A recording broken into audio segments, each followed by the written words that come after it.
135 గజాల భూమి కేవలం 8 లక్షలకే. ప్రతి నెల 10,000 monthly rental income. Hi hello namaste and welcome to my show from the bottom of the heart in Suman TV, the India's largest digital media platform. Attitude అనే పదాన్ని negative కాంటెక్స్లో, negative యాంగిల్లో మాత్రమే వాడుతుంటారు తప్ప నిజానికి యాటిట్యూడ్లో positive attitude, entertaining attitude, energetic attitude ఉంటాయి. అలాంటి ఈ 3 రకాల యాటిట్యూడ్స్కి ఎంబాడిమెంట్గా నా ముందున్నటువంటి వ్యక్తి ఉంటారు. Is none other than Harish Shankar, the director. అసలు వెల్కమ్. హరీష్ శంకర్ ఒక హీరోకి వాళ్ళ ఎలివేషన్ ఇచ్చారు, ఇప్పుడు దాన్ని మెయింటైన్ చేయలేక చావాలేమన్నా. ఫస్ట్ ఆఫ్ ఆల్ నాకు చిన్న డౌట్ ఏంటంటే, మంచి బొద్దుగా ముద్దుగా ఇదిగా ఉండే హరీష్ శంకర్ ఎందుకు కొంచెం అది మెయింటెనెన్సా లేకపోతే మేక్ ఓవరా, వాట్ ఇస్ దిస్? ఇది ఒక మనకు పుస్తకాలు చదువుతుంటాను బాగా నేను. ఒక లైన్ బ్రెయిన్లోకి చాలా ఫాస్ట్గా, చాలా ఇంపాక్ట్గా వెళ్ళింది. వ్యవసాయానికి వెళ్ళే వాళ్ళు కానీ, వ్యవసాయం చేసే వ్యక్తులు కానీ, లేదా ఒక కన్స్ట్రక్షన్ వర్కర్ చేసేవాళ్ళు కానీ, శారీరక శ్రమ చేసే వ్యక్తికే 2వ పూట తినే హక్కు ఉంది అని రాశాడు ఒక వ్యక్తి. You don't by your second meal, you should earn your meal అని రాశాడు. మనం డబ్బులు ఉన్నాయి కదా చెప్పి తినడం కాదు కదా, you should earn physically, you should earn the second meal. Okay. So అప్పటి నుంచి single meal per day start చేశానండి. ఇంకొక రీజన్ ఏంటంటే, మా ఎయిటింగ్ రూము పైన ఉంటుంది. నా ఆఫీసు గ్రౌండ్ ఫ్లోర్లో ఉంటే ఎయిటింగ్ రూమ్ పెంట్ హౌస్లో ఉంటుంది. చాలా రోజుల నుంచి వర్క్ చేయట్లేదు కదా, అలాగే ఆఫీస్లో కూర్చుంటున్నాం. సడన్గా సినిమా స్టార్ట్ ఎయిటింగ్ పైకి వెళ్ళేసరికి ఒక అది Ustaad teaser first glimpse cut చేసేటప్పుడు 2 ఫ్లోర్లు ఎక్కగానే చిన్న బ్రీతింగ్ వచ్చింది, ఒక చిన్న గస వచ్చింది. ఇదేంటిది అని చెప్పి ఇమిడియట్గా వెళ్ళి భయం కదా అని అన్ని కబుక్కున్నా. మరి ఈ ఏజ్లో రాకూడదని చెకప్లు అన్ని చేస్తే ఏం లేదు, కొంచెం కొలెస్ట్రాల్ కంటెంట్స్ ఏవో కొంచెం ఎక్కువనే అంటే అది సహజమే కదా, కొవ్వు ఉంటుందని అనుకుంటారు అందరూ. చెప్పండి చెప్పండి, మీరే ఇందాక నెగిటివ్ కాదన్నారు, మళ్ళీ కొవ్వు అంటున్నారు. సో అప్పటి నుంచి సింగిల్ మీల్ పర్ డేకి వచ్చానండి. అసలు ఇప్పుడు 3 సార్లు రోజు, ఇప్పుడు ఎయిటింగ్లో 10 సార్లు ఎక్కి దిగుతున్నా సరే చిన్న స్వెట్ కానీ ఇది కానీ లేదు. అండ్ ఎక్స్ట్రానర్గా ఉంది, హెల్త్ కానీ ఎనర్జీ కానీ చాలా బాగుంది. చాలా మంది కొంచెం వయసులో కూడా తక్కువ కనిపిస్తాం అంటున్నారు. సో ఇన్ని ఇంకోటి ఏమవుతుంటే 1 మీల్ పర్ చేసేసినప్పుడు అందరూ సన్నపడ్డ అన్న కొద్ది దానికి ఆ కామెంట్ ఎంజాయ్ చేయడం స్టార్ట్ చేస్తాం. ఒక్కొక్కసారి ఇవాళ 1 మీల్ కూడా వద్దులే, ఫ్రూట్స్ లాగించేద్దాం అని చెప్పి ఇంకా అడిక్ట్ అయిపోతాం. సో దాని మూలంగా తగ్గాల్సిన దానికంటే ఎక్కువ తగ్గాలి, ఇప్పుడు మళ్ళీ స్టార్ట్ చేశాం. Very good, very good. So very good health tip చెప్పారు మీరు. First point 1 meal per day అద్భుతం. నిజంగా ఎంత బాగుంది. సెకండ్ మీల్ ఎర్న్ చేసుకునేటువంటి హక్కు లేదు నీకు, ఎర్న్ చేసుకో, బట్ డోంట్ బై ఇట్ అన్నది. జిమ్కి వెళ్ళేవాళ్ళు యాక్టర్స్ పొద్దున్నే కష్టపడతారు, వాళ్ళు సెకండ్ మీల్ తో అన్ని తీసుకోవచ్చు. మనము కార్లో కూర్చుంటాం, ఆఫీస్కి వస్తాం, కుర్చీలో కూర్చుంటాం, రాసుకుంటాం, మళ్ళీ కార్లో కూర్చుంటాం, ఇంటికి వెళ్తాం, పడుకుంటాం. ఎక్కడ శారీరక శ్రమ ఉంది? కొలెస్ట్రాల్ ఇది బర్నింగ్ లేదు కదా, బర్నింగ్ లేదు. సో అందుకు 1 meal per day very happy. August 15th ప్రేక్షకుల ముందుకు రాబోతున్నా. 14th evening. యా, అదేంటి 14th evening show? 14th evening. Okay okay. Premieres and US shows పడతాయి కాబట్టి 14th ఈవినింగ్ ఇక్కడ కూడా పడతాయి. హైదరాబాద్ లో 2 రాష్ట్రాల్లో షోస్ పడతాయి, benefit shows. Okay, very paid premieres. So very good. అదే యాటిట్యూడ్, అదే ఇదే అన్నాను కదా, బలుపు, మిరపకాయ తాలూకు ఘాటు, ఇవన్నీ కలగలిసినటువంటి ఒక హీరో, ఇంకొక డైరెక్టర్ కాంబినేషన్. ఇద్దరిది యాటిట్యూడ్కి బాపులు, నో డౌట్ అబౌట్ దట్. అంటే తన క్యారెక్టరైజేషన్స్లో ఒక ఎక్స్ట్రా ఎనర్జీని, క్యారెక్టర్లో కొంత దమ్ము ఉంటే దానికి ఇంకొంత 10ంతల ఎనర్జీని పుటప్ చేయగలిగినటువంటి hero Ravi Teja, no doubt about that. Mass Maharaja అనేటువంటి టైటిల్. అందులో ఇక you are also no less to that. ఇద్దరి కాంబినేషన్ ఎక్స్పెక్టేషన్స్ చాలా ఉన్నాయి. How do you think that, ఏ స్థాయిలో మీరు ఎక్స్పెక్టేషన్స్ మీట్ అవ్వబోతున్నారన్న కాన్ఫిడెన్స్ ఉంది? అసలు కొంతకాలం సినిమా డిలే అవ్వడానికి, అంటే ఆయనతో నేను సినిమా చేయకపోవడానికి రీజన్ కూడా అదే. మిరపకాయ తర్వాత మళ్ళీ నేను గబ్బర్ సింగ్ తీసి, మళ్ళీ ఆ తర్వాత వరుస విక్రమ్ మధ్యన ఏమంటారు, బలుపు, ధమాకాలు ఇవన్నీ వచ్చిన తర్వాత ఆయన స్థాయి చాలా పెరిగింది. దాన్ని ఇప్పుడు మ్యాచ్ చేయడాన్నప్పుడు దాని తగ్గట్టు కంటెంట్ రావాలి. ఊరికే ఒక ఫెరోషియస్గా ఒక యాక్షన్ సినిమా తీస్తే సరిపోదు. అరే రవితేజ జటకారం వేసేపు హరీష్ శంకర్ అన్నప్పుడు కామెడీ లేదేంటి అని అంటారు. సో ఒక హీరోయిజం ఉంటూ ఒక మంచి ఏమంటారు ఎంటర్టైన్మెంట్ చేసే ఉంటాడు. ఇవన్నీ ఒక పాత్రలో దొరకడం కష్టం. సో అవన్నీ కుదిరాయి కాబట్టి ఈ సినిమా ఇంత ఫాస్ట్గా షూటింగ్ చేయగలిగాం. షూటింగ్ అనేది అసలు కేక్ వాక్లాగా అయిపోయింది. ఎందుకంటే నాకు బాగా నచ్చిన అంశం ఏంటంటే, ఈ సినిమాలో ఒక వ్యక్తికి నిజాయితీని మించిన హీరోయిజం లేదు. యాక్చువల్గా నిజాయితీ అనేది ఒక వ్యక్తి గుణం అవ్వాలి. బట్ ప్రస్తుతం ఉన్న పొల్యూటెడ్ సొసైటీలో నిజాయితీగా ఉన్నాడు హీరోలా కనబడుతున్నాడు, ఎందుకంటే ఎవరు ఉండరు కాబట్టి. నిజాయితీ హీరోజం ఎందుకు అవ్వాలండి అసలు బేసిక్ యాక్చువల్ గా నిజాయితీ ఉంటే సొసైటీలో ప్రతి ఒక్కరు హీరోయే. మ్యాండేటరీ అవ్వాలి. Mandatory నిజాయితీ కాదు. మ్యాండేటరీ, అందరూ నిజాయితీగా ఉండాలి. ఒకడే ఎగ్జాంపుల్ ఎవడో ఒకడు ఉన్నాడు కాబట్టి హీరోలో కనబడతాడు మనకి. సో ఇందులో హీరోకి సపరేట్ ఎలివేషన్స్ కంటే కూడా ఆ నిజాయితీ అనేది నాకు బాగా నచ్చింది ఇందులో.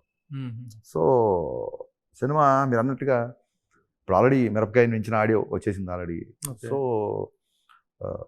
ఆ ఎక్స్పెక్టేషన్స్కి ఏమాత్రం తగ్గదండి. రవితేజ ఇప్పుడు fans- గతంలో తను బచ్చన్ ఇన్విటేషన్స్ బచ్చన్ గారి అమితాబ్ బచ్చన్ గారి చేయటం అనేటువంటి జరిగింది. సో ఆ క్యారెక్టరైజేషన్ పరంగా కానీ ఆ టైటిల్ పరంగా కానీ it is not new to the audience. But దీంట్లో కొత్తగా చెప్పేటువంటిది ఏంటి, బచ్చన్ అనే టైటిల్ పెడతాన్ని is it not a over burden of taking, ఇంకొంచెం ఒక ఇమేజ్ ఎత్తికెత్తుకోవటం కాదా? టైటిల్ ఆయనే పెట్టాడండి. అదే ఆయనే ఒక పెట్టాడు. డిపార్ట్మెంట్ లో ఒక వ్యక్తి ఫేమస్. సో నేను నామతో సునాహోగా ఫలానా వ్యక్తి, ఇప్పుడు చూడండి విక్రమ్ రాథోడ్ ఒక పవర్ఫుల్ నేమ్ ఏదో ఉంటుంది కదా, ఈ డిపార్ట్మెంట్ లో ఇతను నామతో సునాహోగా ప్రతి ఒక్కడు ఆ పేరు చెప్తే ఆ పేరు విన్నాం మేము అనాలి, అంత పాపులర్ వ్యక్తి ఇతను డిపార్ట్మెంట్ లో అన్న థాట్ తో టైటిల్ గురించి ఆలోచిస్తున్నాను. అనే అసలు టైం గ్యాప్ ఇవ్వడు కదా, ఎరా టైటిల్ అని అనుకున్నావా, టైటిల్ ఏంటి అంటే అనే క్యాప్షన్ అనుకున్నాను, టైటిల్ అనుకోలేదు. You are famous in the department because of your honesty. So ఫలానా వ్యక్తి విజయ్ నామతో సునాహోగా ఇలా వస్తుంది అంటే అప్పుడు ఆయన టక్ మని బచ్చన్, మిస్టర్ బచ్చన్ అన్నాడు. ఇప్పుడు మిస్టర్ బచ్చన్ అనగానే ఇది సినిమా బ్యాక్గ్రౌండ్ సినిమా కాదండి, అమితాబ్ బచ్చన్. బచ్చన్ ఇప్పుడు చాలా మంది అమితాబ్ బచ్చన్ ఫ్యాన్ కావటం కాదు, బచ్చన్ అనేది ఇంటి పేరండి. హరివంశ్ రాయ్ బచ్చన్, అమితాబ్ బచ్చన్, అవును ఇప్పుడు అజితాబ్ బచ్చన్ అని ఒక అమితాబ్ భట్టాచార్య, ఇట్లా బచ్చన్ చాలా ఇంటి పేరు. ఇంటి పేరు అది ఓకే. సో బట్ మన దగ్గర బచ్చన్ ఇంటి పేరు కాదు, బచ్చన్ అంటే అమితాబ్ బచ్చన్. అమితాబ్ బచ్చన్ అదేంటి సరే, ఎలాగో సినిమాకి ఒక 80s 90s సౌలభ్యం ఒకటి ఉంది చేయాల్సిందని. సో ఈయన టైటిల్ ఏమో విపరీతంగా నచ్చేసింది నాకు. సో దీన్ని అద్భుతంగా సినిమాలో జస్టిఫై చేసామండి. అది మటుకు సినిమాలో చూడండి మీకు. వింటేజ్ లుక్ కోసం ఒక 15 years 20 years బ్యాక్ కాదండి, it's based on true incident. ఒక నార్త్ ఇండియాలో ఒక ఇన్సిడెంట్ జరిగింది 80s లో. సో దాన్ని బేస్ చేసుకుని వాళ్ళు రాశారు.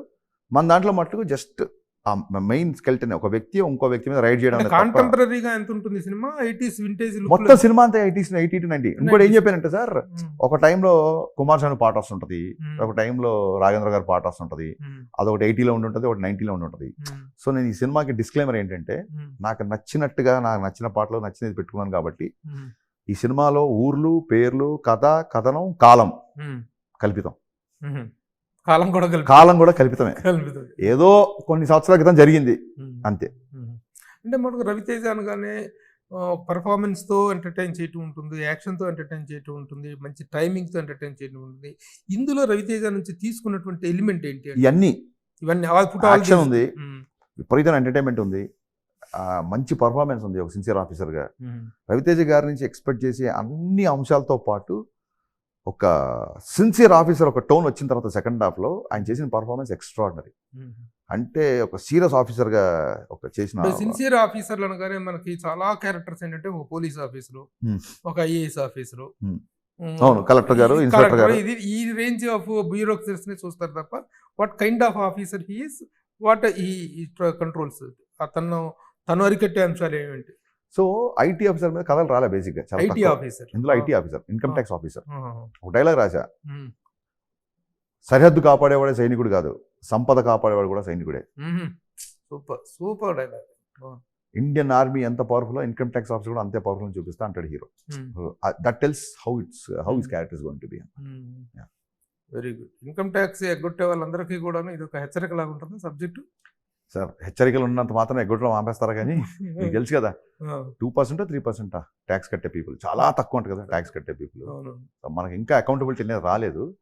దానికంటే కూడా ఆ డీటెయిల్స్లోకి వెళ్ళకుండా ఎంతమంది ట్యాక్స్ కడతారు ఏమవుతుంది దానికంటే కూడా నిజాయితీగా ఒక ఆఫీసర్ పనిచేస్తే సిస్టమ్ ఎలా షేక్ అవుద్ది అనేది ఇందులో అద్భుతంగా ఉంటుంది. అంటే ఐటమ్ ఇన్కమ్ ట్యాక్స్ అనేటువంటి నేపథ్యంలో కూడా గతంలో కొన్ని స్టోరీలు వచ్చినాయి, చాలా వచ్చినాయి. మన ఇతను చేశాడు, మల్లన్న అనేటువంటి తోటి చేశాడు. అంటే ఏం లేదు సార్, నేను అనేది ఏంటంటే ఇప్పుడు ఒక ఇన్స్పెక్టర్ అనగానే 100 సినిమాలు ఉంటాయి, ఇన్కమ్ ట్యాక్స్ ఆఫీస్ ఉంటే తక్కువ ఉంటాయి. సో అది that is the USP of the film. Okay, ఇక సార్ ఇది the strictness of the officer, అతని తాలూకు యాక్టివిటీ, ఆ యాక్షన్ పార్ట్ అంతా ఓకే. ద ఎంటర్టైనింగ్ పార్ట్ అంటే హీరోయిన్ సాంగ్స్ ఆ పార్ట్. ఇందులో హీరో హీరోయిన్ కి పెళ్లి అవుదండి, లవ్ లో ఉంటారు. లవ్ లో ఉంటే ఎంగేజ్మెంట్ అయిపోయిన తర్వాత కథ స్టార్ట్ అవుతుంది. సో ఆ లవ్ పోర్షన్ 90s లో మీకు ఇంకా బాగా గుర్తుంటది. ల్యాండ్ లైన్ ఉన్నప్పుడు అమ్మాయికి ఫోన్ చేస్తే గబుక్కుని ఎవరైనా మగం తెస్తే ఫోన్ పెట్టేయడం. ఇప్పటిలాగా తప్పని వాట్సాప్ యాక్సెస్ కాదు కదా. So cassette recording centre, టీడీకే cassettes ఉండేవి. ఆ క్యాసెట్ రికార్డింగ్ సెంటర్ లో పాటలు వేసాడు ఒక బీ, కొన్ని పాటలు బీ సైడ్ ఒక పాటలు ఎక్కించుకోవడం. సో ఆ ల్యాంబ్రేటర్ స్కూటర్స్, ఆ చిత్రలహరి, ఆ, ఈ అంశాలన్నీ చాలా ఈస్థెటిక్ సినిమాలో ఉంటాయి. అమ్మాయిలు ఇంకా లంగావాణిలో అందంగా కడుతున్న రోజులు, ఆ అందాలు, ఆ ఆనందాలు, ఆ బ్యూటీస్, ఆ బ్యూటీ, వింటేజ్ బ్యూటీ ఒక అనేటువంటి కొత్త ప్రపంచంలోకి వెళ్తారండి. గతం అన్నది గొప్పది కాకపోయినా ఎప్పుడు అందంగా అనిపిస్తూనే ఉంటుంది. గతం అందం ఉందండి, గొప్పదా అనేది కాదు, గొప్పగా personal ఉండదా బట్టి అనేది ఉంటది. చెప్పలేం. అందంగా But గతం అనిపిస్తుంది. ఆల్వేస్ అందంగా ఉంటుంది. అందంగా ఉంటుంది. అయితే ఇప్పుడు యాక్షన్ ఫైర్ బ్రాండ్ గా తయారయ్యాడు. You have also become a very ferocious actor, director గా గబ్బర్ సింగ్ దగ్గర నుంచి కానీ మిగతా హాఫ్ యువర్ ఫిల్మ్ చూసుకుంటే మీ ఇద్దరి ఇమేజ్ కున్న ఆ వింటేజ్ కంటెంట్ కి ఎలా మ్యాచ్ అవుతుంది ఆ రోజుల్లో? మరి ఇప్పుడు ఇంత యాక్షన్ అంత ఆ రోజుల్లో లేదు. ఈ రోప్ ఫైట్స్ సార్ ఇంతకంటే ఎక్కువ సార్. లేదు సార్, మీరు అనేది ఎట్లా చేస్తారు? టెక్నిక్ అది ఎట్లా మ్యాచ్ అవుతుంది? ఒకటి చెప్తాం మీరు వినండి ప్రభు గారు. యాంగ్రీ యంగ్ మ్యాన్ అని బిరుదు ఎవరికి వచ్చింది? అమితాబ్ బచ్చన్. జంజీర్ నుంచి వచ్చింది. లేటెస్ట్ కుర్చీని తంతే ప్రాణం ముందు ఏ పోలీస్ స్టేషన్ అయితే మన బాప్ కా గర్నా అనే డైలాగు అప్పుడు రాశారు కదా. 80s లో ఉండే యాక్షన్ మామూలు యాక్షన్ అనేది గుర్రాలు, తుపాకులు కలిసి ఎలా ఉంటుంది సార్? ఆ యాక్షన్ టెక్నిక్ పెరిగింది, ఇంకోటన్నా ఇప్పుడు టెక్నిక్ పెరిగింది తప్ప. అందుకే చెప్తాను సార్, ఏ కంటెంట్ వచ్చినా, ఎన్ని ఎస్థెటిక్ సినిమాలు వచ్చినా, ఒక సామాన్యుడు 100 ప్రెషర్స్ తో 100 issues తో ఒక సినిమాకి వెళ్దాం చాలు ఇల్లు అని ఒక సినిమాకి ఇచ్చే ఓడు అది మర్చిపోవాలంటే అతను కొట్టలేని వ్యక్తిని హీరో కొట్టాలి. కంగ్రాచులేషన్స్ ఏంటంటే అతను తిరగబడలేని వ్యక్తి మీద హీరో సార్ హీరో ఎవరు అంటాం సినిమాలో? ఎందుకు హీరో అంటాం? నీలాగా నాలాగా ఉంటే అతను హీరో ఎందుకు అవుతాడు? కరెక్టే. కానీ మరి ఈ మధ్య కాలంలో హీరోయిజం అనేది నేల విడిచి సాములాగా వెళ్ళిపోవటం మరి అది కాదు. చాలా మీలాంటి యాక్షన్ డైరెక్టర్స్ కానీ ఈ ఫైట్ మాస్టర్స్ కానీ ఈ రోజుల్లో చేస్తున్న ఈ కంపోజింగ్స్ ఎలా ఉంటున్నాయంటే, the power of the fist అనేటువంటి దానికి ఒక వాల్యూ ఉంటుంది, ఒక పవర్ ఉంటుంది, ఒక లిమిటెడ్ పవర్ ఉంటుంది. బట్ మీరు చేస్తున్నటువంటి యాక్షన్ కంపోజింగ్స్ మరీ నేల విడిచి సాము, మీరంటే మీరు కాదు, ద ప్రజెంట్ జనరేషన్ ఫిలిమ్స్ అనేటువంటి ఒక 100 మంది వస్తుంటారు, 10,200 మంది వస్తుంటారు, హీరో ఒంటి చేత్తో ఇరగదీసేస్తుంటాడు అనేటువంటి దాంట్లో ఉన్న అన్యాచురాలిటీని మరి హౌ టు జస్టిఫై దట్ అనేది అర్థం కాదు. దీనికి ఏం చెప్తారు? మీ దృష్టిలో మగధీర సినిమా అనే హిట్? ఒకవేళ హిట్ అయితే ఏ స్థాయి హిట్ మీరు చెప్పండి ఒకసారి. గుర్తు చేసుకుంటాం. ఆ రోజులో ఇండస్ట్రీ హిట్ కదా. ఒక్కడిని కాదు షేర్ ఖాన్ 100 మందిని పంపండి, నేను నరుకుతుంటే లెక్క పెట్టి అంటాడు. మరి మీరు అనుకున్నట్టు మేము గనక నేల విడిచి సాము చేస్తున్నాం అనుకున్నప్పుడు ఆడియన్స్ ఆ సినిమా ఫ్లాప్ చేయాలి కదా. 100 మందిని నరకడం ఏంటి అని. అది కాదు వినండి, మీకు ఉన్నారు కదా. నేను ఇక్కడ ఈ విషయంలో నేను చిన్న లాజిక్ నేనేం చెప్తానంటే, అక్కడ మగధీర సినిమాలో ఆ షేర్ ఖాన్ అనేటువంటి వాడు అవతల ఉన్నటువంటి క్యారెక్టర్, ఆ క్యారెక్టర్కి ఇచ్చిన బిల్డప్, అప్పటి ఇది 400 సంవత్సరాల నాటి మనుషుల యొక్క దారుఢ్య శక్తి అవన్నీ వేరు. ఇక్కడ ఒక కామన్ మ్యాన్ అనేటువంటి వాడు ఎక్కడ ఏ సినిమా మీరు ఎనీ ఫిల్మ్ ఉండదు. ఇప్పుడు అదే చెప్తున్నాను సార్, 100 మందిని నరికిన సినిమా ఆడింది. దానికి ఇంకో బెస్ట్ ఎగ్జాంపుల్ ఏంటంటే 100 Man ఎపిసోడ్ అని మాట్లాడుకునే వాళ్ళం. మీకు గుర్తుందో లేదో, సెకండ్ హాఫ్ లో 100 Man ఎపిసోడ్, సెకండ్ హాఫ్ లో 100 Man ఎపిసోడ్ అని మాట్లాడుకున్నాం మనం. అర్థమైందా? సో అది నిలబెట్టి సామేం కాదే. సలార్ ఎంత పెద్ద హిట్. నైజాం అసలు మనం ఎక్కడెక్కడ ఎంత ఆడింది మనకు తెలియదు, పక్కన పెట్టిన లెక్కలు. అన్ని చోట్ల బ్లాక్ బాస్టర్. నైజాంలో అయితే రికార్డ్ అని చెప్పి నాకు మైత్రి వాళ్ళు డిస్ట్రిబ్యూట్ చేశారు కాబట్టి నాకు చెప్పారు. ఓకే, బిగ్గెస్ట్ బ్లాక్ బాస్టర్ ఇక్కడ. క్లైమాక్స్ లో ఎంతమంది నరుకుతుంటాడు? ఏంటంటే సార్, ఒక్క నరకడం బేస్ చేసుకుని ఏ డైరెక్టర్ కథ రాయాడు? నా సినిమాలో ఎక్కువ మంది నరుకుతా అంటే 100 కాస్త మగధీర 2009 లో వచ్చింది కదా. మరి ఈ పాటికి ఆ స్థాయి పెరిగి మేము 1000 మంది నరక ఎపిసోడ్ తీయాలిగా. మరి మేము తీయట్లేదుగా. నరకడం వల్ల సినిమాలు ఆడతాయని ఎవరు అనుకో. టెక్నిక్ అనేది పెరిగింది. డెఫినెట్ గా కథకి యాక్షన్ లో ఒక ఎమోషన్ ఉంటే, రాజమౌళి గారు అన్ని సినిమాల్లో యాక్షన్ వెనకాల భయంకరమైన ఎమోషన్ పండించే అదే సార్. తీసే ప్రతి డైరెక్టర్ ఎమోషన్ ఉందనుకుని తీస్తాడు. అది పండకపోతే ఎవడేం చేస్తాడు? లైన్ ఇది ఎమోషన్ కి మధ్య అది ఏ సినిమాకైనా ఉంటుంది. అది ఎన్ని ఆ లైన్ బాగా వచ్చింది చూసారా? ప్రతి డైరెక్షన్ ఎమోషన్ అనుకునే చేస్తాడు. అది కనపడకపోతే ఏం చేస్తాడు? ఓకే, అది వదిలేస్తే I have to congratulate you for one thing. Present situations లో ఒక సినిమా 78 days లో ఫినిష్ చేయడం అనేటువంటిది it is the directors job. His speed అసలు ఒక ఇన్క్రెడిబుల్ సక్సెస్ అని చెప్పుకోవాలి. దట్ ఈస్ ఎందుకంటే నిర్మాణ దశలోనే సక్సెస్ అవ్వటం అనేటువంటి. సార్ అంటే మీరు తెలుసుకున్నారు, ఎక్కడి నుంచి తెలుసుకున్నారు? నేను అది కన్ఫర్మ్ చేయను. ఎందుకంటే చాలా మంది ఎన్ని రోజులు తీసారు. ఇదే సార్ మన ఇంటర్నల్ మ్యాటర్స్ బయటికి వెళ్ళడం అనేది. ఇప్పుడు చాలా ఫాస్ట్ గా తీసాం అన్నారు అనుకుంటా, నాకు బిగ్గెస్ట్ కాంప్లిమెంట్. ఎన్ని డేస్ లో తీసారని మ్యాటర్ ఆడి ఎన్ని రోజులు ఆడుతుంది ఇంపార్టెంట్ సినిమాకి, ఎన్ని రోజులు Of course. తీస్తే ఏముందండి లేదు లేదు లేదు ఇప్పుడు దాంట్లో సార్, మన అందరికీ తెలిసిన విషయం take it as a compliment. Compliment. But నేను మనం కూడా ఇందులో ఇంటర్నల్ మ్యాటర్ మ్యాక్రో డీటెయిల్స్ మీరు ఎంత డబ్బులు ఖర్చు కాదు, పెట్టారు, మీరు కాదు సార్, అది- మీరు కాదు. అది అడిగితే నేను మీరు కాదండి, Hmm. మనం కూడా మ్యాక్రో థింగ్స్ ఉంటాయి కదా Hmm. సార్, మైక్రో థింగ్స్ ఉంటాయి కదా. Hmm. 78 days లో అయిందా, 12,60,40,60,63,00,000 ఇవి ఆడియన్స్ అవసరం లేదు సార్ ఇవన్నీ. Hmm. సో ఇలాంటి వాటి మీద పెద్ద ఆసక్తి ఉండదు నాకు ఆన్సర్ చేయడానికి. I'm not asking you to answer me. Yeah.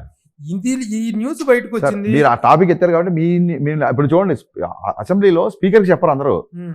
మీ ద్వారా వాళ్ళకి చెప్పండి అంటారు. వాళ్ళకి మీ ద్వారా నేను బయట చెబుతున్నాను. Okay okay. నాకు ఎందుకంటే ప్రజెంట్ సిచ్యువేషన్స్ లో సినిమాలు అనేటువంటి మేకింగ్ అనేటువంటి ఎంత అబ్నార్మల్ గా అవుట్ ఆఫ్ ద బాక్స్ వెళ్తున్నాయో మనం చూస్తున్నాం. ఈ పాయింట్ ఆఫ్ వ్యూలో మధ్యలో ఒక సినిమా గ్యాప్, ఎవరు ఉస్తాద్ భగత్ సింగ్ అనేటువంటి దాని తాలూకు ఇన్కన్సిస్టెన్సీ, ఆ షెడ్యూలింగ్ అనేటువంటిది కరెక్ట్ లేకపోతే ఈ గ్యాప్ తీసుకుని ఈ గ్యాప్ లో ఒక మీ స్థాయి డైరెక్టర్, మీ స్థాయి హీరో తోటి ఒక సినిమా ఇంత ఫాస్ట్ గా కంప్లీట్ అవ్వటం అనేటువంటిది గుడ్ జాబ్ అనేది. Thank you, that is what I mean to compliment. Thank you so much అండి. Thank you. ఆనర్. తర్వాత I'm not asking about your money, ఎంత ఖర్చు పెట్టారు Man. ఏంటి అని. మీ సినిమాని బట్టి మీ సబ్జెక్ట్ని బట్టి ఉంటాయి. మీరు ఎంత ఖర్చు పెట్టారో ఏంటో అవన్నీ it is up to you and up to your producer.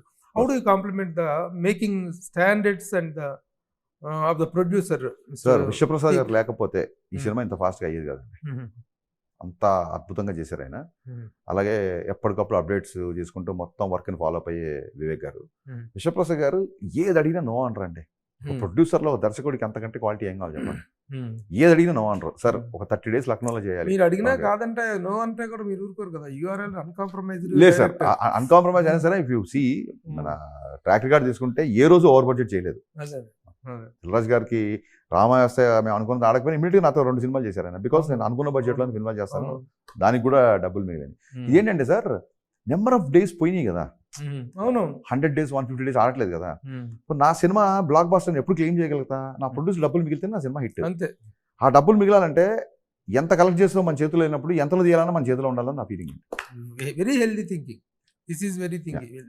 ఎందుకంటే కోర్టు గుమ్మరిష్టం వల్ల సినిమాలు ఆడవు, లేదు మనసు పెట్టడం వల్లే సినిమాలు 100%. ఆడతాయి, హార్డ్ వర్క్ వల్లే సినిమాలు ఆడతాయి. కన్సిస్టెన్సీ కొంచెం ప్లానింగ్ ఉండి Planning ఉండి. కొంచెం ఒళ్ళు దగ్గర పెట్టుకుంటే ఏ సినిమా కూడా ఓవర్ బడ్జెట్ అవ్వదండి. Very good. ఇంకా ఫైనల్ గా what are your expectations on the success of the film అంటే ఏం చెప్తారు? ఇంత కష్టపడ్డారు ఇంత షార్ట్ ఇదిలో, made a wonderful action film. దీని రిజల్ట్ మీద మీకు ఎలాంటి సార్, కాన్ఫిడెన్స్? నేను ఆమె ప్యూర్ సనాతన ధర్మాన్ని, భగవద్గీతని విపరీతంగా నమ్ముతా. కొంచెం హెవీగా మాట్లాడుతున్నా అనుకోకపోతే, ఈ పని చేయడంలో ఉన్న ఎంజాయ్మెంట్ ఉంటుంది చూసారా. చాలా రోజుల తర్వాత రవితేజ గారితో పని చేయడం, ఆ వింటేజ్ సాంగ్స్ తీయడం, ఈ వర్క్ విపరీతంగా ఎంజాయ్ చేసింది సార్. ఈ ఎంజాయ్మెంట్ అనేది ఒక పాజిటివ్ ఫీలింగ్ ఉంది. ఏ సినిమా అయితే ఆడుతూ పాడుతూ జరుగుద్దో, హీరోకి డైరెక్టర్కి మధ్య కెమిస్ట్రీ బాగుంటూ జోకులు వేసుకుంటూ నవ్వుతూ సినిమా అయిపోయిందో, ఆ రిజల్ట్ తర్వాత కూడా ప్రొడ్యూసర్తో సహా అందరూ నవ్వుతారండి, హ్యాపీగా ఉంటారు. ఎక్కడైతే నెగటివిటీలు, ఫైట్లు, గొడవలు జరుగుతాయో రిజల్ట్ కూడా అలాగే ఉంటుంది. అవును. సో నేను ఫుల్గా ఎంజాయ్ చేశాను కాబట్టి ఈ సినిమా పట్ల నా ఎక్స్పెక్టేషన్ ఏంటంటే మేము రిజల్ట్ కూడా ఎంజాయ్ చేస్తాం అనుకుంటున్నాం. ఓకే. ఇప్పుడు ఉస్తాద్ భగత్ సింగ్ సినిమాకి డేట్స్ ఇవ్వటం, ఆయన పాలిటిక్స్ లో పవన్ కళ్యాణ్ గారు బిజీగా ఉంటుంది, దీని కారణంగా ఏర్పడినటువంటి ఒక వ్యాక్యూమ్ లో మీరు ఈ సినిమా తీశారు. వాక్యూమ్ అని కాదు, ఆయన ఖచ్చితంగా ఎలక్షన్ కోడ్ ప్రకారం ఆయన ఇప్పటిదాకా దొరకడం అనేటువంటి తెలిసిపోయింది. పోటీ చేస్తున్నారు కాబట్టి 3 నెలల ముందు ఎలక్షన్ కోడ్ రాగానే ఆయన పబ్లిక్ కాబట్టి ఆయన ప్రచారంకి వెళ్ళాడు, మేము షూటింగ్ వెళ్ళాం. పర్టికులర్ టైం అనేటువంటి ఇప్పుడు ఆయన గెలిచిపోయాడు, మేము రిలీజ్ దగ్గరికి వచ్చామండి. మళ్ళీ ఇప్పుడు ఆయన ఎప్పుడు వస్తే అప్పుడు షూటింగ్. ఎప్పుడు వస్తారు? మొన్ననే కలిశారండి, నవీన్ గారు, రవి గారు, కళ్యాణ్ గారిని కలిశారు. So as soon as possible ఆయన ఈ సినిమాటిక్ రెస్పాన్సిబిలిటీస్ ఫినిష్ చేసుకుందాం అనే మూడ్లో ఉన్నారు. సో ఖచ్చితంగా త్వరలోనే సినిమా స్టార్ట్ అవుతుంది. ఎవరిది? మీదా? వాళ్ళది. ఆ 2 సినిమాలు చాలా తక్కువ డేస్ ఉందండి షూటింగ్. ఆ 2 సినిమాల్లో నెంబర్ ఆఫ్ డేస్ చాలా తక్కువ మిగిలింది. నా సినిమా చాలా ఎక్కువ ఉంది. ఆ 2 ఫినిష్ అయినా ముందు మీకే ఎలా వచ్చినా హ్యాపీ. యాజ్ ఎ ఫ్యాన్ గా మాకు ఉంటుంది, ఏది వచ్చినా పవన్ కళ్యాణ్ గారి సినిమానే. హరిహర వీరమలకి నేను ఉస్తాద్ భగత్ సింగ్ ఇంతవరకు బిగినింగ్ స్టేజ్ లో ఉంది, అది ఒక బిగినింగ్ అయింది, ఒక 10%, 30%, ఒక 20% అయింది. 80% 80%. ఉస్తాద్ భగత్ సింగ్ క్యారెక్టర్ ని మీరు ఒక ఫ్రేమ్ వర్క్ లో చేసి ఉంటారు. తనకున్నటువంటి సినిమా స్టార్ గా, పవర్ స్టార్ గా తనకున్న ఇమేజ్ ఫ్రేమ్స్ లోనే మీరు ఆ సినిమా సబ్జెక్ట్ చేసి ఉంటారు. ఈ రోజున అతని ఇమేజ్ స్టార్ అనేటువంటిది ఒక అబ్నార్మల్ రేంజ్కి వెళ్ళిపోయింది. యాజ్ ఎ పొలిటీషియన్ గా power star not only in the films, in the politics also అనేటువంటి రేంజ్కి వెళ్ళింది. అలాంటప్పుడు మీ సబ్జెక్టు మీద ఆ దాని తాలూకు ఇంపాక్ట్, ఆ ఎన్హాన్స్డ్ ఇమేజ్ మీద మళ్ళీ ఫ్రెష్గా వర్కౌట్ చేయాల్సిన అవసరం ఉంటుందంటారు? అలాగే ఏం ఉండదండి. నేను ఆయన ఎప్పుడూ అంత పవర్ఫుల్ వ్యక్తి అని ఇప్పుడు ఆయన అంటే ఒక పదవి అనే ఒక డిజిగ్నేషన్ పక్కన పెడితే ఆయన ఎప్పుడూ ఇంత పవర్ఫుల్గానే నేను ఊహించుకుంటాను. ఆయన గెలవక ముందే గాజు పగిలే కొద్ది పదును ఎక్కుద్ది అని డైలాగ్ రాసాం. గెలవక ముందే రాసాం. సో ఆయన నేను చూసే విజన్ ఎప్పుడు అలా ఉంటుంది తప్ప ఎలా ఉండదు. So now is there. గాజు పథకాలకు ముందే పదకెక్కుతున్నట్టుగా ఆ టయానికి గాజు పరిస్థితి చాలా సెన్సిటివ్ గా ఉంది. అదే చెప్పి కదా, అదే గాజు మీరు పగలు కొట్టారు. గాజు పరిస్థితి ఏంటో తెలియదు, హౌ స్ట్రాంగ్ ఇట్ ఈస్ అనేది తెలియదు. అవతల విమర్శలు భయంకరంగా ఉంటున్నాయి. అలాంటి ఒక వ్యక్తిని పట్టుకొని నోటికి వచ్చిన మాటలు మాట్లాడుతున్నటువంటి సందర్భం, చాలా దారుణమైన విమర్శలు, ఎవరికి ఏది లేనటువంటి కాన్ఫిడెన్స్ లేనటువంటి పరిస్థితి. ఆ డైలాగ్ అంత బాగా రాశారు మీరు. It worked out. ఈ రోజున అది వర్కౌట్ అయిన ఇది మీకు ఎలా అనిపిస్తుంది? చాలా హ్యాపీగా ఉందండి. చంద్రబాబు నాయుడు గారు చెప్పారు గాజు పగిలే కొద్ది పదును ఎక్కుద్ది అని చెప్పి ఆయన చెప్పారు. I felt very happy. Expected అండి. ఇప్పుడు ఆ రోజులో నాకు కొంచెం తిక్కుంది దానికి లెక్కుందని ఎంత ఫేమస్ అయిందో ఇది ఇప్పుడున్న సోషల్ మీడియా దానికి అంతకంటే ఎక్కువ పాపులర్ అయింది. అండ్ ఎలక్షన్స్ ముందు ఆ టీజర్ రావడం ఇంకా హ్యాపీగా ఉంది. అసలు ఆ డైలాగ్ అందులో అప్పుడు పెట్టడానికి లేదండి, ఖచ్చితంగా. అంటే మేము అప్పుడు అనుకున్నప్పుడు ఎలక్షన్స్ బిఫోర్ సినిమా రిలీజ్ అవుద్ది అనుకున్నా ఆ డైలాగ్ రాశా. ఒక వ్యక్తి దాన్ని ఏమంటారు, క్షతగాత్రుడు అయిపోయి ఉన్నాడు దెబ్బలు తీసుకొని. సో ఒక గాజును పగలగొట్టారు మీరు, దాని పదును చూస్తారు అన్న థాట్ నుంచి వచ్చింది dialogue. Very good. It helped a lot. అంటే ఇన్ ద సెన్స్ ఏముందండి, చంద్రుడిగా నూలుపోవు. ఆయన డెడికేషన్ అండ్ డిటర్మినేషన్ ముందు మన క్యాంపెయినింగ్ ఎంత. How you are feeling about his phenomenal success? Very very happy అండి. ఆయనకి ఏ స్పేస్ ఇష్టమో ఆ స్పేస్ లో ఉన్నారు. మీరు చూడండి, పదవి వచ్చింది కదా అని చెప్పి ఆయన పదవిని ఎంజాయ్ చేయట్లా, పదవిని రెస్పాన్సిబిలిటీ చూపిస్తున్నారు. పొద్దున్న లేస్తే జనాలు వాళ్ళ అర్జీలు, దానికి తగ్గట్టుగా యాక్షన్. మెంటల్గా ఒక వ్యక్తి ఇంతమందిని రోజు కలుస్తుంటే మెంటల్గా ఎంత డ్రైన్ అయిపోతారు, ఎంత ఎనర్జీ కావాలి. ఏదో మాట్లాడడానికి ఓకే మా తర్వాత అని కుదరం కదా. వాళ్ళ సమస్య ఓపికగా వినడం, దాన్ని నోట్ చేసుకోవడం, దాని తాలూకు వ్యక్తుల్ని పురమాయించడం, దాన్ని చేయడం, మెంటల్గా ఎంత డ్రైన్ అయిపోతున్నారా అనేది నా ఒక చిన్న కన్సర్న్. తప్పితే I'm very happy because he always want to do this. Now is doing with power. ఈ 3 సినిమాల తర్వాత ఈ మూడిట్లో లాస్ట్గా వచ్చేది భగత్ సింగ్ అనుకోవచ్చు. అందుకే ఆ 2 ఫినిషింగ్ స్టేజ్లో ఉన్నాయి. అవి అయిపోయిన తర్వాత మీరు మొదలు పెడితే మీరు ఆ తర్వాత పవన్ కళ్యాణ్ అనే ఒక స్టార్ మనకు ఉంటారా? కేవలం పొలిటికల్ స్టార్ కానీ కంటిన్యూ అవుతారు? సార్ పవన్ కళ్యాణ్ గారు స్టార్ ఎప్పటికీ స్టారే సార్. ఆయన సినిమాలు ఫ్లాపుల్లో ఉన్నప్పుడు ఆయన మన స్టార్ గానే చూసాం కదా. ఆయన మన ఎంటర్టైన్ అడుగుతుంది అదే చెప్తున్నా సార్, ఒక దశాబ్దం పాటు ఆయన ఎంటర్టైన్ చేయలేదు. అయినా మన ప్లేస్ ఏం తగ్గలేదుగా. సో ఆయన రేపు సినిమాలు చేసినా చేయకపోయినా ఎప్పుడు చేసినా చెప్పాను కదా సార్ నేను ఒకసారి, వన్స్ పవన్ కళ్యాణ్ ఫ్యాన్ కట్టె కాలే వరకు పవన్ కళ్యాణ్ ఫ్యాన్. మీరు బేసిక్గా ఎవరి ఫ్యాన్? బేసిక్గా ఎవరి ఫ్యాన్ మీరు? అంటే ఒక స్కూల్ డేస్ నుంచి ఎవరైనా అసలు నోగా చెప్పలేరు దానికి. చిరంజీవి గారి ఫ్యాన్. సడన్గా ఒక సీతారామ శాస్త్రి గారు రాసినట్టు మిస్సైల్ లాగా కళ్యాణ్ గారు వచ్చారు. బాల్యం చిరంజీవి గారితో, యవ్వనం కళ్యాణ్ గారితో అలా పోతుంది ఇప్పుడు. జీవితం సరిగా ఎవరు తెలియదు, అసలు మనం ఉంటాం. గబ్బర్ సింగ్ టయానికి పవన్ కళ్యాణ్ గారి పరిస్థితి కానీ అప్పటికున్నటువంటి రో ఆఫ్ ఫ్లాప్స్ కానీ రో ఆఫ్ డిసప్పాయింట్మెంట్స్ అనేటువంటి ఎక్కువగా ఉన్న టైంలో మీరు గబ్బర్ సింగ్ టేకప్ చేస్తే what was the pressure you felt? ఆ రోజు ప్రెషర్ ఏం లేదండి. అప్పుడు ఒక మొండి ఒక రకమైన అగ్రెషన్ ఉండేది. I was 31, 29, 30లో స్టార్ట్, 30s ఎర్లీ 31 కూడా లేదు ఆ టైంలో వచ్చింది నాకు గబ్బర్ సింగ్. నాకు ఒక అగ్రెషన్ ఉండేది. అసలు నేను చూపిస్తా మా హీరోని, ఫ్యానే. అసలు డైరెక్టర్ అనే విషయం మర్చిపోయింది సెట్లో.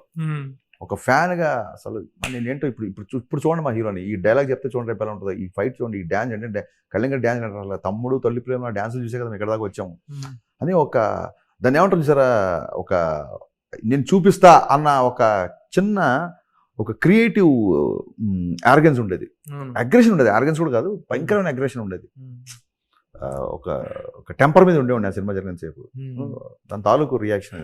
ఇప్పుడు పవన్ కళ్యాణ్ గారు కెరీర్ చూస్తే ఫస్ట్ సినిమా నుంచి తొలి ప్రేమ దాకా ఒక ఫేజ్, తొలి ప్రేమ నుంచి జరిగినటువంటి సక్సెస్లు ఫెయిల్యూర్స్ ఖుషి ఇవన్నీ పోతే అదొక second phase. From Gabbar Singh నుంచి ఒక ఫేజ్, ఒక డిఫరెంట్ వెరీ హైప్డ్ ఫేజ్ అనేటువంటిది స్టార్ట్ అయింది గబ్బర్ సింగ్ దగ్గర నుంచి.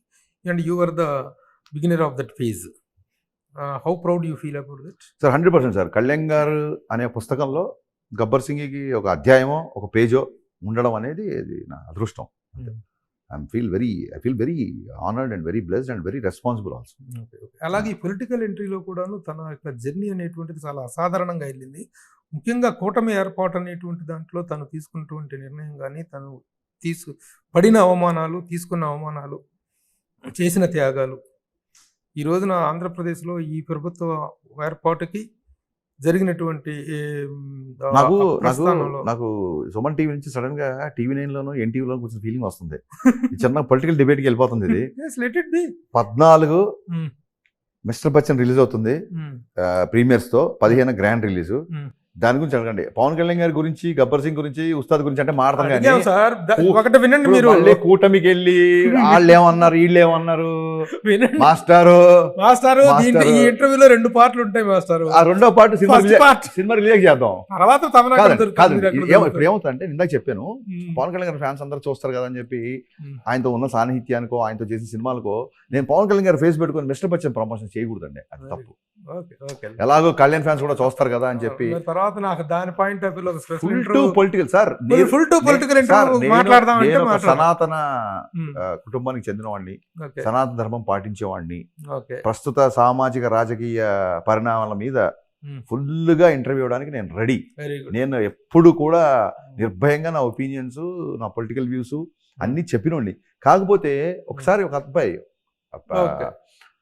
అన్న మేము మీ సినిమాలు అంటే మాకు చాలా ఇష్టము, కానీ మేము పలానా పార్టీకి ఓటు వేస్తామన్నా, మీ పార్టీ కాదు అది, మీకు ఎందుకన్నా మీ అన్ని పార్టీ వాళ్ళు మీ సినిమాలు చూడాలి కదా అన్నాడు. ఆ పాయింట్ నాకు నచ్చి ఆయన గెలిచినా సరే పెద్దగా ఇంకోళ్ళని అనడం అది ఏమి చేయలేదండి. ఒకటే ఒక ట్వీట్ వేసా, దత్తపుత్రుడు అన్నారు దత్తాత్రేయ పుత్రుడు అయ్యాడు అని ట్వీట్ వేసా. అంతే, ఇంకంతకుమించి ఏం మాట్లాడాలి. ఎందుకంటే ఆయనకి ఇప్పుడు దిగితే ఫుల్గా దిగాలి సార్. నా సినిమా ప్రతి పార్టీ వాళ్ళు చూడాలి. ఒకసారి చెప్పాను, నా సినిమా చూసేవాళ్ళు వైసీపీ వాళ్ళు ఉంటారు, కాంగ్రెస్ వాళ్ళు ఉంటారు, టీడీపీ వాళ్ళు ఉంటారు, బీజేపీ వాళ్ళు ఉంటారు, కమ్యూనిస్ట్ పార్టీకి చెందిన వాళ్ళు ఉంటారు. వాళ్ళకి ఒక ఎంటర్టైన్మెంట్ కావాలి, సినిమా చూడాలి. నేను ఈ పార్టీయే అని చెప్పి ఒక until unless I officially affiliate to something, why should I get in to politics అని strong feel. Very good. Okay, దాన్ని వదిలేసి దుకాణం ఓపెన్ చేసినప్పుడు అందరికీ అమ్మాలండి, వీళ్ళకి అమ్ముతాను వీళ్ళకి అమ్మను అనేది పెట్టుకోకూడదండి. అది కరెక్ట్ గా చెప్పాలంటే, నాటుగా చెప్పాలంటే మేము ముఖ్యంగా సినిమా సెంటర్ లో దుకాణం ఓపెన్ చేసుకుని కూర్చున్నాం. ఎవరు వచ్చినా బాబు ఇగో టికెట్ సినిమా చూడండి అనాలి తప్ప, అందరికీ టికెట్లు అమ్మాలి తప్ప, ఇతను మన పార్టీ కాదు, ఇతను మన కులం కాదు, ఇతను మన మతం కాదు అనే దానికి ఛాన్స్ లేదు. సరే, ఓకే. పవన్ కళ్యాణ్ గారి మ్యాటర్ సఫిషియెంట్ గానే exclusively Harishankar's journey with Pawan Kalyan గారిని మనం సపరేట్ ఇంటర్వ్యూ చేద్దాం. ఎక్స్క్లూజివ్ గా హరీష్ శంకర్ గురించి అడగాలంటే, Harish Shankar is an actor, is a director, is a writer. ఇప్పుడు ప్రస్తుతం డైరెక్టర్గా ఉన్న ఫోకస్, యాక్టర్గా మంచి నటుడు కూడా ఉన్నాడు కదా, మంచి పర్సనాలిటీ కూడా బాగా స్లిమ్ అప్ చేసేసి యాక్టర్గా వాట్ ఈజ్ హరీష్ శంకర్ అంటే ఏం చెప్తారు? ఉందా అసలు? సినిమా లవర్ అండి, వీటన్నిటిని మించి ఆమె సినిమా లవర్. సో 2-3 చిన్న క్యారెక్టర్లు ఏమైనా 2-3 దర్శక మిత్రులు అడిగారు. డెఫినెట్గా ఏదన్నా బాగా, నేను థియేటర్ చేసి వచ్చినాను కాబట్టి ఖచ్చితంగా ఎప్పుడన్నా ఈ పాత్రకి మనం న్యాయం చేయగలుగుతాం అనిపించినప్పుడు ఖచ్చితంగా చేస్తాం, అసలు డౌట్ లేదు. ఓకే, ఇప్పుడు పోతే ఈ మధ్యకాలంలో మీడియా పరంగా కూడాను హరీష్ శంకర్ చాలా సెన్సేషన్ అవుతున్నారు. మీడియాని ప్రశ్నించే మీడియాని బాగా ప్రశ్నిస్తున్నారు, విమర్శించే మీడియాని బాగా విమర్శిస్తున్నారు, సటైర్లు వేసే మీడియా మీద సటైర్లు వేస్తున్నారు. అంటే ఎలాంటి రిలేషన్స్ అనేటువంటి మీ మధ్య మా మధ్య ఉండాలి అని మీరు అనుకుంటారు? Sir, one of fantastic question sir Prabhu గారు. మొత్తం ఇంటర్వ్యూలో నెంబర్ 1 క్వశ్చన్ అండి. మీరు లేకపోతే మేము లేవు. మళ్ళీ చెప్తున్నాం, ఆన్ రికార్డ్ కెమెరా సెట్ చూస్తే చెప్తున్నా, మీడియా లేకపోతే మేము లేవు. అయితే విమర్శకి, ఎగతాళికి, ఎద్దేవాకి తేడా తెలుసుకోండి అని నేను గుర్తు చేయాల్సి వస్తుంది. అందుకు కూడా నేను చింతిస్తాను. నా సినిమాని, నా కంటెంట్ని, నేను రాసే మాటల్ని, నేను తీసే పాటల్ని, ఏదన్నా సరే మీరు ఎలా కావాలితే ఎలా చీల్చి చెండాడుకోవచ్చు కంటెంట్ పరంగా. వ్యక్తిగత విమర్శలకు వచ్చేసరికి ఎక్కడో అబ్రాడ్లో ఉన్న వాళ్ళందరూ కేవలం వెబ్సైట్ అనే కిటికీ ద్వారానే సినిమాని చూస్తారు. వెబ్సైట్లే వాళ్ళకి సినిమాకి మధ్య మాధ్యమాలు, లేదా యూట్యూబ్లో వచ్చే యూట్యూబ్ ఛానల్స్. ఓకే, నా వైఫ్ రిలేటివ్స్ అవ్వచ్చు, ఇంకోళ్ళు అవ్వచ్చు. ఎన్నోసార్లు బాధపడిన సన్నివేశాలు ఉన్నాయి, ఎన్నోసార్లు బాధపడిన సందర్భాలు ఉన్నాయి. సో హరీష్ శంకర్ ప్రొడ్యూసర్ ఇంట్లో మద్యం తాగుతున్నాడా, అనేది నీ యొక్క వినికిడిని బట్టి, నీకున్న దాన్ని బట్టి, జస్ట్ బికాస్ నీ పేచెక్ రావడం కోసం నన్ను రోడ్డు మీదకి లాగుతా అంటే మట్టుకు ఎట్టి పరిస్థితులు సహించనండి. ఇప్పుడు ప్రభు గారు మీరు నన్ను షాక్ పని చూస్తున్నారు, మీ ముందు నేను బచ్చాగాండి, అక్కడి నుంచి నన్ను చూస్తున్నారు. మీరు ఏ రోజన్నా మిమ్మల్ని నేను గెలడం కానీ మీ గురించి ఒక ట్వీట్ చేయడం కానీ జరిగిందా? ఐడిల్ బెన్ జీవి గారిని తీసుకోండి, ఇంకోళ్ళని తీసుకోండి, ఫర్ మ్యాటర్ ఆఫ్ ఫ్యాక్ట్ ఎంతమంది ఉన్నారు? ఎంటైర్ మీడియాని ఎలా అంటారు? ఎక్కడో 2-3 బ్యాడ్ యాపిల్స్ ఉన్నాయి. ఇంతకు ముందు జాగ్రత్తగా ఈ యాపిల్ మనకు ఎందుకులే యాపిల్ అనుకునేవాడిని. ఇది వచ్చి గిల్లి, ఇది వచ్చి మళ్ళీ నన్ను దాని ఏమంటారు ప్రొవోక్ చేస్తున్నప్పుడు ఫస్ట్ సార్ నేను డైరెక్టర్గా పుట్టాక డైరెక్టర్ అయ్యా. మిమ్మల్ని ఎవరు ప్రొవోక్ చేశారు? అందరూ మీడియానా? మీడియా. ఇంకోటి కూడా మీకు చిన్న క్లారిఫికేషన్ ఇచ్చిన తర్వాత will continue this conversation. Media అనగానే you know me, I am in the industry for the last 35 years. మీరందరూ మీరు ఇండస్ట్రీ అసిస్టెంట్ రావలేదు సార్ మీరు ఉన్నప్పుడు. అదే అప్పటి నుంచి కూడాను. But we never write anything about the personal lives of any film person. Correct. మేము కానీ మా జనరేషన్ లో ఎవరు కూడాను రాయలేదు. అంటే మెయిన్ మీడియా వేరు, మెయిన్ స్ట్రీమ్ మీడియా సార్. దీని జనరేషన్ తప్పలేదు కాదు కదా. జనరేషన్స్ కంటే కూడా ఈ రోజున ఎమర్జ్ అయినటువంటి సోషల్ మీడియా అనేటువంటిది ఎవరి కంట్రోల్ లేకుండా పోతుంది. సో అన్ని మీడియాలని ఇప్పుడు సినిమా వాళ్ళు ఇలా చేశారు, డ్రగ్స్ లో దొరికారు కానీ సినిమా ఇండస్ట్రీ మొత్తాన్ని ఒక గాట కట్టలు ఆ దొరికిన వాళ్ళ వరకే మనం మాట్లాడుకోగలుగుతాం. అట్లాగే మీడియాలో కూడా కొంతమంది ఇలాంటి రాతలో, ఇలాంటి black hole, key hole journalism చేస్తున్న వాళ్ళని మీరు క్వశ్చన్ చేయటంలో వాళ్ళని చేయటం. బట్ మెయిన్ స్ట్రీమ్ గాడి మొత్తాన్ని కట్టేసేసి మీడియా అనేటువంటిది ఇలా అనేటువంటి అభిప్రాయాన్ని ఏర్పరచుకోవద్దు అనేటువంటిది మా సార్. ఎక్కడ కూడా మీడియా ఇలా చేస్తుందని కానీ నా నుంచి కానీ మీడియా మీద నేను ఇలా ఉన్నాను కానీ రాదు. నేను ఎవరైతే ఇండివిజువల్స్, నేను ఇంకా ఆ వెబ్సైట్లో కూడా నేను ఏమన్నా ఆ వెబ్సైట్లో ఉన్న సర్టెన్ వ్యక్తులనే. ఇప్పుడు ఒక విలేకరి బయట కూడా మీరు అమ్మాయి పుట్టుమచ్చలు చూసారా అని మాట్లాడినప్పుడు ఆ విలేకరి గురించి నేను మాట్లాడకపోతే నేను తప్పు అవుతాను సార్. ఫస్ట్ ప్రెస్ మీట్లో కూర్చున్న వ్యక్తి నాకేం భయం లేదు. సురేష్ కొండేటిని చాలా స్ట్రాంగ్గా ఖండిస్తాను కూడా. ఆ విషయంలో అసలు భయపడినా. అది ఏదో నేను గర్వంగా చేసిన అతను కూడా ఫీల్ అవ్వట్లా. అదేదో చిన్న fun of the part of. ఒక్కసారి అవ్వచ్చు ఫన్, 2 సార్లు అవ్వచ్చండి. ఇట్ రిపీటెడ్ అండి. కేవలం అమ్మాయి గురించి 2 సార్లు మాట్లాడినవచ్చు. 2018 నేను ఒక ఫిలిం అద్భుతంగా వరదల మీద కేరళలో తీస్తే ఆ సినిమా ట్రైలర్ చూస్తే పిచ్చెక్కిపోయింది నాకు. ఇలా కూడా తీయొచ్చు ఆ సినిమా అని. Tovino Thomas cinema. ఆ టీం అంతా వచ్చారు, హైదరాబాద్కి వచ్చారని తెలిస్తే వాలంటరీగా నేను బన్నీవర్ చెప్పి నేను వస్తాను, వాళ్ళని కలుస్తాను, నాకు ఆ డైరెక్టర్ అంటే చాలా రెస్పెక్ట్, భలే తీసాడు సినిమా అని ఆ ప్రెస్ మీట్కి వెళ్ళి ఆ సినిమా నేను ఎంకరేజ్ చేస్తానండి. నాకు దాంట్లో నేను దాన్ని సమర్పించలేదు, నేను ప్రొడ్యూసర్ కాదు, నాకు ఒక షేర్ లేదు, నాకు ఏమీ లేదు. యాజ్ సినిమా లవర్గా వాళ్ళు వచ్చారని చెప్పగానే వాళ్ళకి అర్థంకి వెళ్ళా. మనం పక్క రాష్ట్ర సినిమాని మన నెత్తి మీద పెట్టుకొని ఈ సినిమా అందరికీ చూడండి అని చెప్పి మాట్లాడుతున్నాను నేను. గౌరవంగా it is great honour to the. తెలుగులో ఎందుకు ఇలా సినిమాలు రావు, మీరేంటి అలా తీస్తారు? అరే మేము తీయలేదు కాబట్టి అలా నెత్తి మీద పెట్టుకుంటున్నాం. నువ్వు వాళ్ళ ముందు మమ్మల్ని ఆహ్వానించొచ్చా? తెలుగు అని అనేచ్చా నువ్వు గబుక్కున? తెలుగు సినిమాని మొత్తం దేశం నెత్తి మీద పెట్టుకుంటుంది వాళ్ళ. కల్కి ఏంటి, రాజమౌళి గారు ఏంటి, సుకుమార్ ఏంటి, సందీప్ వంగ ఏంటి. సందీప్ వంగ అయితే డైరెక్టర్ హిందీలో వెళ్ళి కొట్టాడు హిందీ సినిమాలో. నువ్వు అనొచ్చా తెలుగు డైరెక్టర్ల గురించి అలా మాట్లాడొచ్చా? ఊరికి అమ్మాయిల గురించి మాట్లాడిన తప్పని కాదండి. సో ఇలాంటి సందర్భాలు నేను ఎప్పుడైతే మీడియా మీద కౌంటర్లు వేసినా లేకపోతే సమాధానం ఇచ్చినా ఆపోజిట్ ఏ వ్యక్తి ఉన్నది మీరు ఒక్కసారి మొత్తం మీడియాకి నేను చేతులైతే రిక్వెస్ట్ చేస్తున్నాను. నా సినిమా రిలీజ్ ఉందని కదా, రేపు పొద్దున్న సినిమా నచ్చకపోతే మీరు ఇష్టం రాసుకోండి. మీడియాలో ఎవరిని నేను మాట్లాడాను, వాళ్ళు అంతకుముందు ఏం మాట్లాడితే నేను దేనికి మాట్లాడేది మీరు ఒక 5 నిమిషాలు ఎక్స్ట్రా టైం స్పెండ్ చేసి చూస్తే నేను మీకు సమాధానం ఇవ్వాల్సిన అవసరం ఉంది. Very good. Your honesty is of course always honored and it is welcomed. Thank you. No doubt. ఎందుకంటే your honesty and your outspoken అది కూడా అర్థం చేసుకోలేకపోతే, నచ్చకపోతే అది వాళ్ళ లోపం అని అనుకోవాలి తప్ప వీళ్ళ మొదటి నుంచి కూడా the way I'm observing you అంటే ఒక బిరపకాయ లాంటి సినిమాకి ముందు ఒక షాక్ అనేటువంటి డిసప్పాయింట్మెంట్ ఉన్న తర్వాత కూడాను మిమ్మల్ని మీరు కూడా తీసుకొని ఒక కమర్షియల్ డైరెక్టర్గా ఈ స్థాయికి రావటం వెనక విపరీతమైనటువంటి ఎక్సర్సైజ్, మైండ్ ఎక్సర్సైజ్ ఉండాలి. The way you have built up your self. అందుకని అది ఫెయిల్యూర్స్ నుంచి వచ్చిన వాళ్ళు కూడా చాలా పెద్ద సక్సెస్ఫుల్ డైరెక్టర్లు అవుతారంటానికి మీలాంటి వాళ్ళు కొంతమంది. ఆ రోజుల్లో కె రాఘవేంద్రరావు గారు, ఈవి సత్యనారాయణ గారు, మీరు ఆల్ ద ఎగ్జాంపుల్. నా ఇద్దరి ఫేవరెట్ డైరెక్టర్లతో నన్ను పోల్చినందుకు మీకు స్పెషల్ ధన్యవాదాలు. నిజంగా కూడా కదా, ఫెయిల్యూర్స్తో దే స్టార్టెడ్ కదా.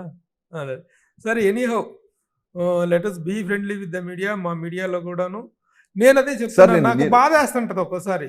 ఎందుకంటే నేను యాజ్ ఒక సీనియర్ జర్నలిస్ట్గా సినిమా ఇండస్ట్రీలో పర్సనల్ లైఫ్స్లోకి వెళ్ళకూడదు అనేటువంటిది my best first principle. No. Harishankar cinema జరదబేడ అతనైతే విమర్శించు, కన్స్ట్రక్టివ్ విమర్శ, సార్ నేను మొన్న చెప్పాను కన్స్ట్రక్టివ్ గా చేయాలి. క్లియర్ గా చెప్పాను సార్, సినిమా ఇండస్ట్రీ అంటే సినీ నిర్మాతలు, సినీ దర్శకులు, సినీ జర్నలిస్టులు కూడా Yes, yes, we are all the part of మనందరం the ఇండస్ట్రీ అండి, industry, మనం yes. ఒకటి. Yes. బయట మీరు వాళ్ళు గమనించారో మాట్లాడితే లేదో, support చేయాలి. మీరు గమనించారో లేదో నా ఇంటర్వ్యూస్ లో కానీ ఎక్కడైనా పర్సనల్ లైఫ్ సార్ గురించి ప్రభు గారు నేను చూస్తున్నాను for the last 35 years your zero controversial person. Yes. At the same time ఒకటి రెండు కాంట్రవర్సీలు అయితే మీ యొక్క సూటి విమర్శకి అవతల వాళ్ళు ఇబ్బంది పడ్డ సజెషన్ ఉంటారు తప్ప మీరు టార్గెట్ చేసి ఇబ్బంది పెట్టిన సజెషన్ లేవు. Targeted సేమ్ గా టైం ఎప్పుడు ఇది చేయండి. ఎంటైర్ ఇండస్ట్రీలో ప్రభు గారు వస్తున్నారు అంటే నాకు తెలిసి ఇంటర్వ్యూ ఇవ్వని హీరో గారు కానీ, ఇంటర్వ్యూ ఇవ్వని దర్శకుడు కానీ, ఇంటర్వ్యూ ఇవ్వని ఇంకో టెక్నీషియన్ కానీ ఉండడు. Yes. Thank you. Totally understand. ఆ అది మీరు సినీ స్టారా? నా సినీ స్టార్ సినీ స్టార్ లో దర్శకుడు హరీష్ శంకర్ తో ఇంటర్వ్యూ అని ఫస్ట్ ఇప్పటికీ దాచుకున్న దగ్గర ఉంది. అది సినీ స్టార్ ప్రభు అని కింద మీ పేరుతో ఉండేది.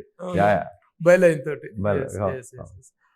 అవి నాకు కూడా ఏంటంటే ఒక సీనియర్ జర్నలిస్ట్ గా ఇండస్ట్రీకి కానీ మీడియాకి కానీ మధ్య ఏదైనా ఒక రిఫ్ట్ లాంటిది ఏదైనా ఏర్పడితే దాన్ని పాసిఫై చేసేసుకొని మిగతా ఫీల్డ్స్ లో ఎక్కడా లేనటువంటి ఒక పాజిటివ్ గోయింగ్ అనేటువంటిది మన దగ్గర ఉందండి.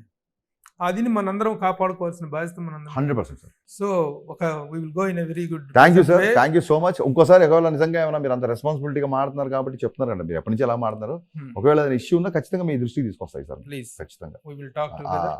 ఏమైనా ఉంటే కూడా మనం మా మిత్రులందరితోటి వి విల్ సార్ గో. చెప్తాం కదా సార్, మీరు లేదు మేము లేవని చెప్తాం కదా సార్. ఒకవేళ నాకు అహంభావం ఉన్నా, ఈగో ఉన్నా, ఇంకోటి ఉన్నా, నేను ఎందుకు ఈ స్టేట్మెంట్ ఇవ్వాల్సిన అవసరం ఏముంది? లేదు కదా. లేదు కదా. Thank you. Thank you sir. నమస్తే. Thank you sir. Thank you Prabhuji. Thank you so much. Suman టీవీలో మీ పర్సనల్ అండ్ బిజినెస్ ప్రమోషన్స్ కోసం కింది నెంబర్కి కాంటాక్ట్ చేయండి.